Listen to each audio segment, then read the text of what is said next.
Mr. Chairman, members of the committee, my name is Keith Lee. I represent Lawyers Title Company and First American Title Company, its Default Services Division.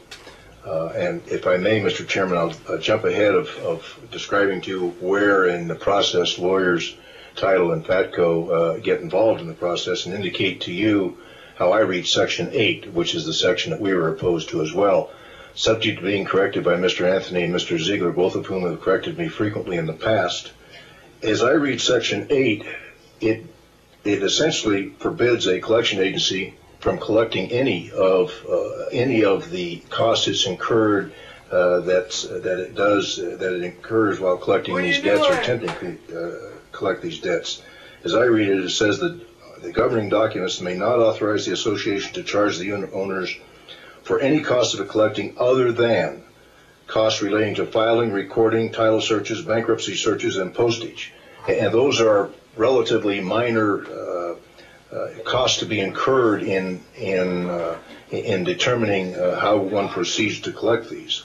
I think that the rates then apply, may not exceed 40 if the outstanding balance is 200, applies to those costs that I've related that are set forth in lines 35 through 37, and do not reflect and that provision prohibits the collection of the other collection costs. Having said that, Mr. Chairman, I'll explain to you who my clients are and where we get involved in the process. We are essentially title companies. Chapter 116 mandates that when there is a notice of default and then proceeding to a foreclosure sale on the priority lien, that there must be that everyone in the chain of title on that piece of property and anyone who requests notice to be notified of any collection action must be notified by mail from either the collection agency or the homeowners association of the intent to go forward with a foreclosure on the lien. Now, what we do, the title companies are then brought into the picture by generally the debt collection agency, sometimes by the homeowners association, sometimes by the management company, but most frequently are brought into the process by the collection agency. We supply the chain of title, and we issue what's called a trustee sale guarantee. And in that trustee sale guarantee, not only we have the chain of title where the notices may be sent, but we also guarantee the accuracy of that to the extent of the amount of the guarantee, which is again an amount that's determined by the collection agency. Finally, we file our rate schedules every year with the Division of Insurance, and you can go to the Division of Insurance website and see what our rates are for a trustee sale guarantee.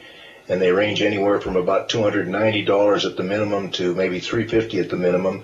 And again, that minimum is generally the one that the collection agency uses because it generally guarantees up to $55,000, which is more than sufficient.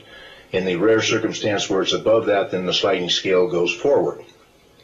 I will indicate that if my reading of Section 8 is correct, in that I think that what my client does, which is title searches, probably is a collectible charge under Section 8, except that it's capped at the most for $200.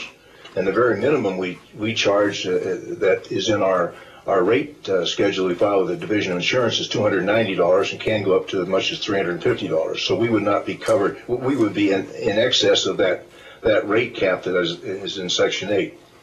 And finally, I'll speak to the regulation that Ms. Brainerd spoke to. We concur with that regulation. It was a lot of work went into it. A lot of people agreed. A lot of people disagreed. To me, that's always a good sign that it's pretty good common ground.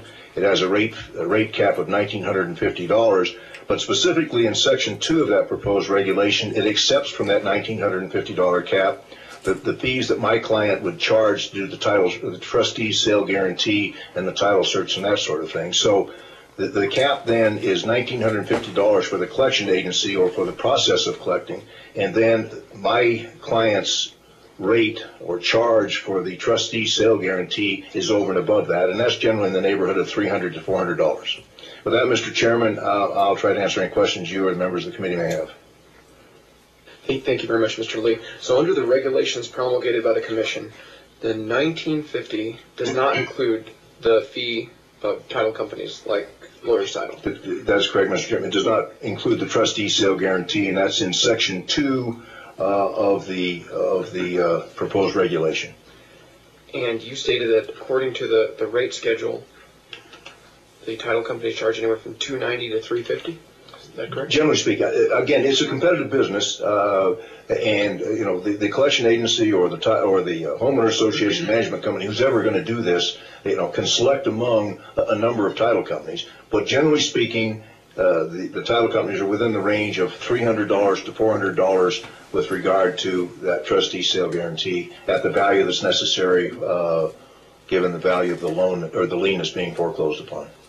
Okay, so then, is your client opposed to Section 8 because there is not an exemption for title companies, or in principle, because of the cap in principle? I mean, if there were an exemption for title companies the way the regulation has, so it's not part of the capped fees, would your client still have a concern with the cap, or whatever cap there is? Mr. Chairman, I think we'd have a concern, again, if the provision were made that our fee were outside of the cap. I mean, that would satisfy our immediate concern. The greater concern is that, I think as Ms. Brainerd and others have spoken to, is still there's an embedded cost in the collection of this, and whether it's a cost that, and as Mr. Stone testified, it's a cost that's borne by the delinquent homeowner, and it ought not to be an embedded cost that's borne by the dues paying, assessment paying on time folks, which is the majority of the homeowners in these associations. And so I guess in a broader principle, yeah, we're still opposed to Section 8 because it just doesn't make sense, and it really punishes those who play by the rules. Okay, thank you very much. Mr. MacArthur, do you have any questions for Mr. Lee? No? Okay, please go ahead and state your name and